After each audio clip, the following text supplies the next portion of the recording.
whoa, whoa. Oh my God. Oh no.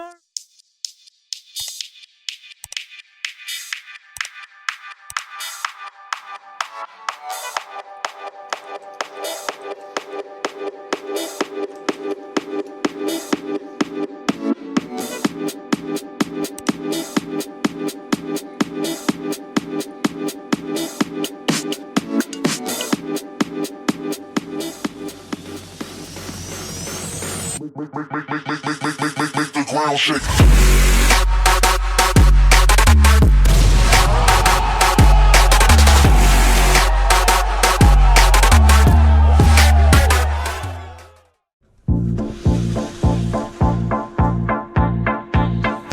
Two to the one, from the one to the three. I like good pussy and I like good trees. Smoke so much weed you wouldn't believe, and I get more ass than a toilet seat.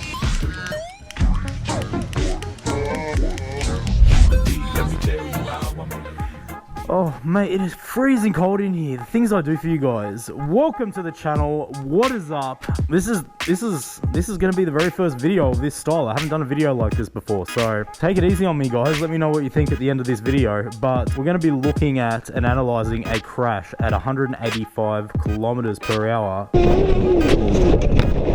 A dude from Brazil submitted this footage. Stupido FZ6. This crash does my head in like crazy. It's just like, oh, there's so much common sense missing right now. I'm gonna go through all of this with you guys, but basically what I'm doing right now is showing you the crash footage. We're gonna analyze it, try and work out what happened and how to stop this from happening in the future, and how to stop you guys from falling into the same trap and making the same mistakes that Stupido FZ6 made. So let's get right into the video. Wait, before we get into the video, guys, I'm doing some shout outs to guys that have turned my notifications on. So I need you guys to do 3 things for me before we start the video. Subscribe to the channel, turn on your post notification bell, and chuck a big fat like on this video. Today's notification shout out is going to be these guys. Thanks for subscribing, turning your notifications on, and liking the video. Let's get right into it. Alright, so straight off the bat, brothers are chilling at the gas station, about to go on a group ride. It looks like they're about to go on a group ride. Here's an etiquette tip. If you ever go on a group ride, make sure you fill up fuel before you get there. Don't be that guy halfway through the group ride that needs to fill up fuel. It is so annoying waiting for guys to fill up fuel. And this is coming from a guy that always runs out of fuel, but I've never ever run out of fuel on a group ride. Alright, so looks like they're getting onto the hub. Whoa, whoa, whoa, whoa. Do you guys see those? Will you have a look at that? Could it be? Are they Rizoma Tomahawk mirrors?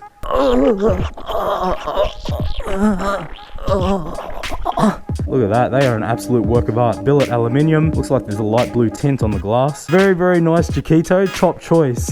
Unless they're fake. There's a lot of fake Rizoma stuff going around in the motorcycle market. Alright, so what did he do? He just adjusted his trip meter, and man, there's a lot of trucks on that highway. Oh, we're off. Visor's down. He's got that throttle pinned.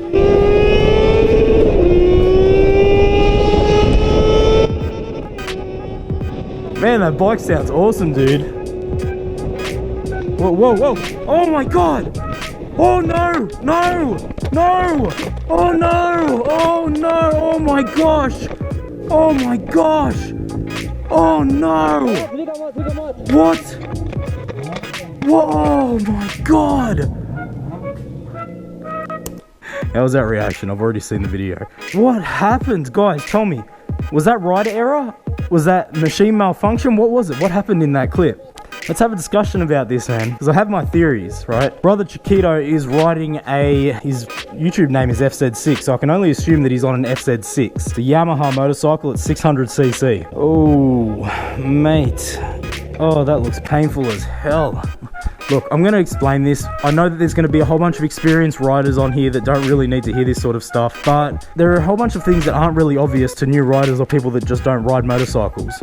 The type of accident that Chiquito just had is what we would call in this country, we'll call it a tank slapper. Now, depending on which part of the world you come from, it could be called something else. Some places call it a wobble, some places call it a head shake. Here in Australia, we call it a tank slapper. Now, the reason why we call it a tank slapper is because the handlebars slap the side of the tank as they lock from left to right, full lock. Basically, your steering is oscillating from left to right violently enough to kick you off the bike, which is exactly what happened in Stupido's case. Oh man, that crash was brutal, dude. So here's the thing, right? I wasn't sure if FZ6 comes out with a steering damper. Pretty much most 1000cc motorcycles will come out with a steering damper to stop tank slappers from happening. I'm pretty sure the FZ6 doesn't have a steering damper, but you know what? Let's go to Twitter. Let's check. Let's check on Twitter. What does Twitter say?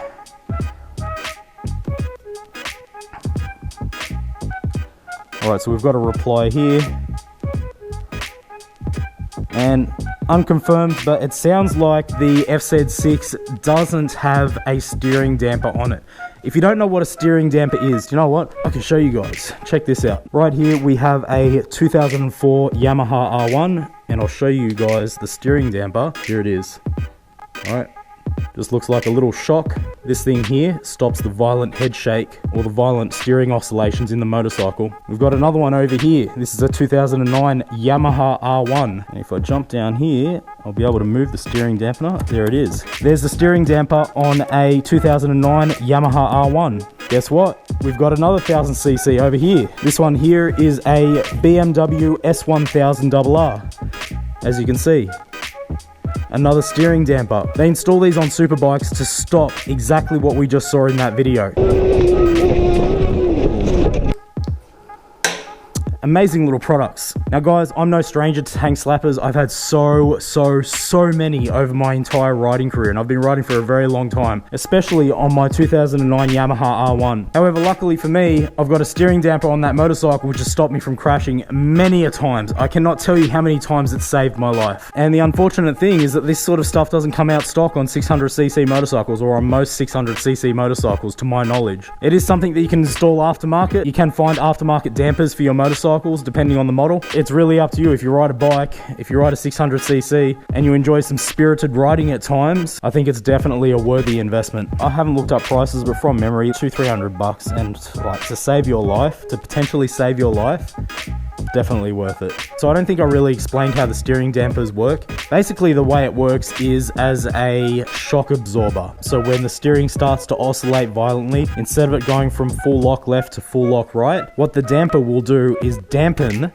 that movement from left to right so that it's not as violent, so that you can regain control of the motorcycle and get that wheel straight again. Does that make sense? I'm trying to explain this as simply as I can for you guys, but trust me, steering dampers definitely work. The worst tank slapper I've ever had was actually on a friend's bike. It was on an MT-09, and you know what? I've got some footage of it, so let's roll that now. Check it out, guys. I just stole a rider's life's bike. This thing is off the fucking chain, man. Let's fucking see how this thing goes, yeah?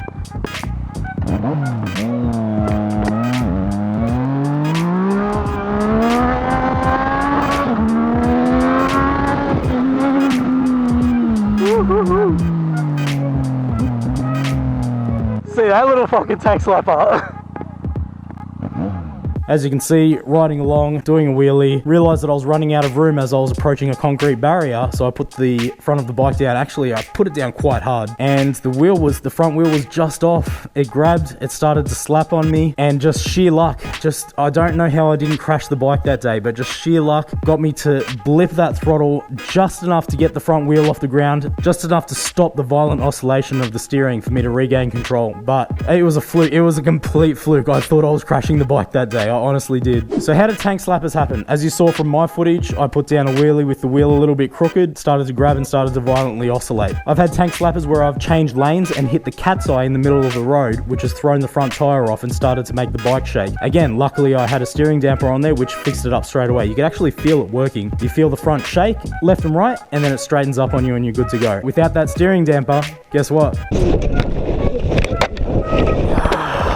Man, oh man, oh man. I know there's a whole bunch of guys in the comment section that are going to say like he's a shit rider, but you know what? He really isn't. It really comes down to the technology on the motorcycle. I'm sure the rider rides like that all the time and has had no problems over his years of riding. His equipment failed on him this day, and it's really, really unfortunate because it is avoidable. You know what else is avoidable? All of the injuries on his body. Let's have a look at that. Right, so we're back at the service station. Like, look at these guys. All four of these guys aren't wearing gloves. Like, oh, come on, mate.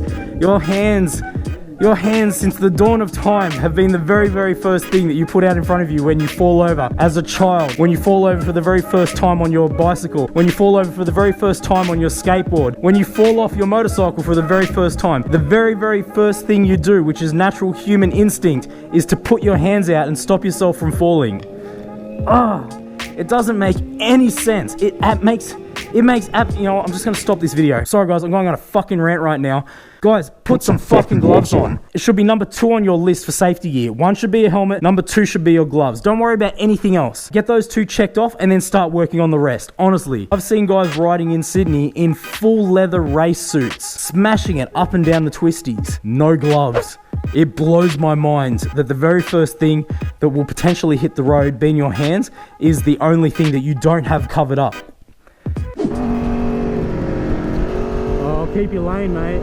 I don't think this guy in front of me is wearing gloves, man. That's badass, dude. You are so dumb. You are really dumb. For real. I don't know how you ride without gloves, man. Your hands are the very first thing that hit the ground. And like, is it worth it as well? Like, fuck, mate, just chuck some gloves on. Like, you need your hands, you need your fingers. Oh, at least he indicated that to him, huh?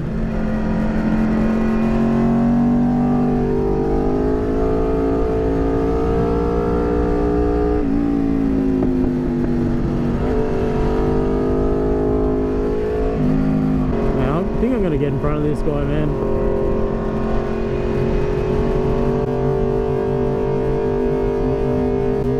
What? What the fuck? Right, these things, I use these things every single day. I use them to eat, I use them to write, I use them to, you know. I can't do without this, man. I need these things. Why wouldn't I protect them? It doesn't make any sense not to wear gloves when you're riding a motorcycle. Oh, but AdjrianNickelodeon, I don't have a tactile feel on the throttle. Imagine not having a tactile feel on your dick.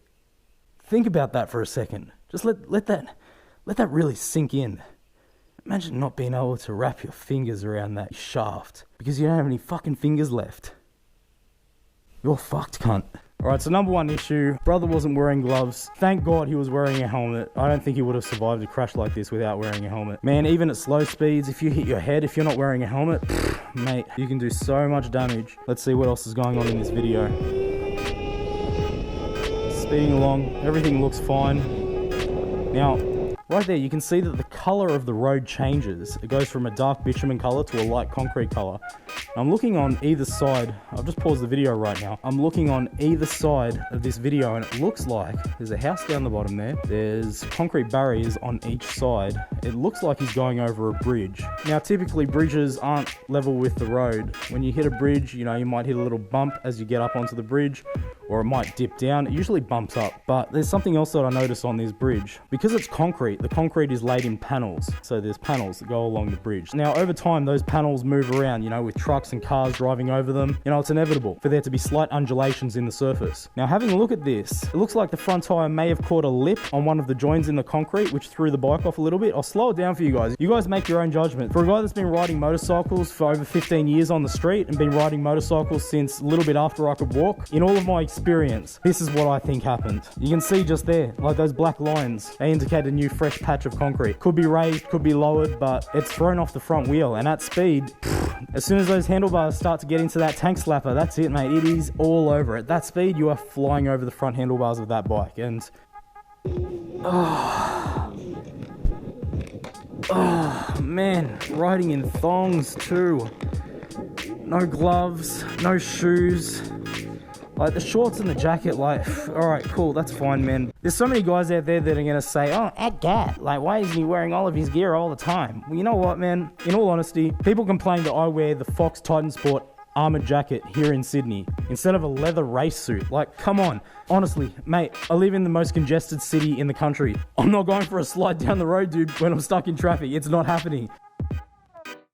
I'm dressing for my particular riding situation. I'm going to be stuck in traffic. I don't foresee myself going for a big slide. If it is a slide, it's only going to be slight, but I'm actually dressing to make sure that I'm protected from impact. So I've got armor on my elbows, I've got armor on my shoulders, on my back, on my chest, impact protection only. And that's what some guys don't really understand, right? And they think that they're smart. They get really smart in the comments, man. They get really, really smart in the comments. Oh, you stupid biker, that's not going to protect you in a slide. Why aren't you wearing leather, or why aren't you wearing Kevlar? Mate. Here's another example. Asian countries, massive congestion, tiny roads, no highways. Half of these guys don't wear helmets. I don't agree with that, but most of those guys ride around in t-shirt and shorts anyway. I don't expect any of the guys over there to wear leather anything. I don't expect them to wear a leather jacket. I don't think that they're going to go for a slide anytime soon. They're stuck in traffic as well. And the speeds that they're going at is basically walking speed. It's like falling over while you're walking along. I know there's a lot of guys that don't agree with this because it's it goes against the establishment. What everyone was taught when they first got onto motorcycles. Mate, for the last 4 years on this YouTube channel, all I've been teaching is to throw out that fucking rule book that you guys all learned at your riding course and start to think logically about every single riding situation that you're in. You know what? I'm actually curious to see what the comments in this video say. I think they're all in Portuguese. Let's go to Google Translate.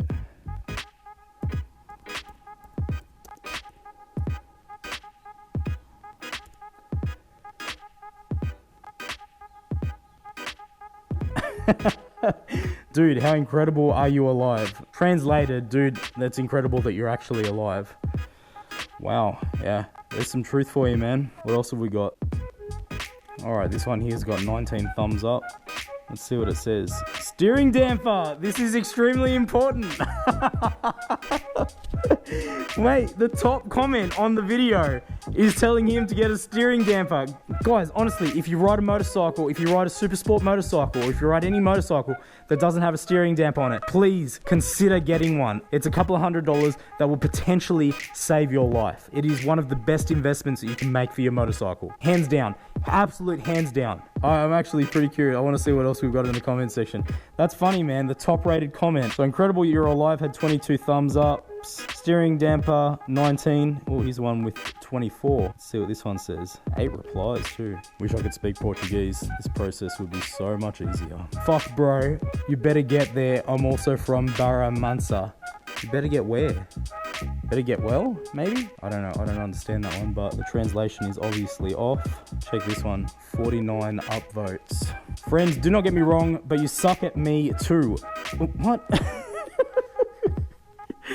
Fuck you, Google Translate. How are you going to get out and not put at least a pair of slacks, a sneaker, and glove? You know what? So he's saying Chiquito FZ6 was riding in shorts and his legs all mangled up. And this guy's basically saying, why aren't you wearing a pair of slacks? Or he's saying, why aren't you wearing a pair of pants, sneakers, and gloves? Mate, top advice. 49 upvotes. You know what I'm going to do? Upvote. Good one. You've got 50. Face, business tense, see face, Q deal, fuck. Google Translate is definitely not bringing it home to Papa right now. Next comment says, holy crap, how tense, God saved you. Because the deal was ugly, you better, PS, always use the equipment and attach a steering damper. Again, guys, steering damper. I'm not going crazy here. Super important. If you ride a fast motorcycle, put a steering damper on that thing, man. This is just something that happens by the nature of design of the motorcycle. Once it gets up speed, if that front wheel catches an edge, it goes into a tank slapper. It's just the way it works. You need a steering damper on these motorcycles, guys. It doesn't make any sense. I don't understand why they wouldn't put this onto every single motorcycle that comes off the factory floor. It is so unbelievably important. Alright guys, so I think that you get the gist. I do want to show you guys something else. You guys saw that his hand was all cut up. I've actually got some gloves here that I want to show you guys. So right here, I want to show you guys some gloves that I've either currently used or are currently using at the moment. Right here, we have some Alpinestars alloy gloves. These are now discontinued. You can't get these anymore. Leather palm, amazing, amazing gloves. Royal Jordanian actually wore these until they were discontinued as well. Myself and RJ both wore these gloves and swore by them. It was very disappointing that Alpinestars got rid of these, but I want to point something out. These here are shorty gloves, short cuff gloves. These here are your traditional gloves. These are the GP Plus Alpinestars. Long cuff, racing style. I actually came off my motorcycle at 100 kilometers an hour in these gloves. And lo and behold, can you guys see the scratches right there and there? Exact same place where the rider busted open his hand. Gloves are super important. Now, I only wear these when I'm on the racetrack. I don't wear these for everyday riding because they're extremely inconvenient. If you're wearing a jacket, it's hard to get these cuffs over them. If you're wearing leather, you can't tuck these cuffs underneath your leather jacket. They need to go over the outside and it restricts the movement in your wrist. I only wear these on the racetrack because it's a requirement. Otherwise, my go-to gloves are these short gloves. Recently, I've moved over to these mid gloves. These here are the Spx Air Carbon Gloves from Alpinestars. I'll have links to all of these gloves down in the description below if you guys want to check out the tech specs from the manufacturer. But these are also leather gloves. Super easy to put on. There's a single Velcro strap.